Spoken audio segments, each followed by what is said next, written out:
కష్టంగా ఉంటే ఆయన సునాయాసంగా నోట్లో నుంచి చెప్పేటి అబద్ధాలే కదా అని 1,40,000 కోట్ల రూపాయల గురించి చెప్తా ఉన్నాడు అని అంటే ఇక దాని అర్థం ఏమిటి? అందరినీ మోసం చేసేదానికే కదా. ప్రతి ఒక్కరూ కూడా ఈ విషయాన్ని గుర్తుపెట్టుకోండి. తర్వాత మళ్ళీ చంద్రబాబు నాయుడుకు పొరపాటున ఓటేస్తే మాత్రం పులి నోట్లో తలకాయ పెట్టినట్టే అన్నది ప్రతి ఒక్కరూ కూడా గుర్తుపెట్టుకోండి. ఈ విషయాలన్నీ చెప్పి ఇక మైక్లో మీరెవరైనా మాట్లాడాలనుకుంటే మీ దాకా మైకి పంపిస్తా. మీరేదైనా సలహాలు సూచనలు ఏదన్నా ఇస్తే కూడా తీసుకుంటాను. అవన్నీ కూడా రాబోయే రోజుల్లో ఇంకా మన ఎఫిషియన్సీని ఇంకా పెంచేదానికోసం ఇంకా ఉపయోగపడేట్టుగా అయితే ఖచ్చితంగా ఉపయోగపెట్టుకుంటానని కూడా తెలియజేస్తా ఉన్నా.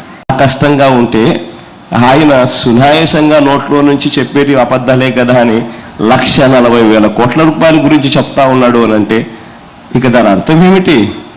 అందరినీ మోసం చేసేదానికే కదా.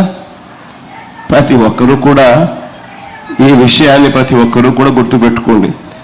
తర్వాత మళ్ళీ చంద్రబాబు నాయుడుకు పొరపాటున ఓటేస్తే మాత్రం పులి నోట్లో తలకాయ పెట్టినట్టే అన్నది ప్రతి ఒక్కరూ కూడా గుర్తుపెట్టుకోండి.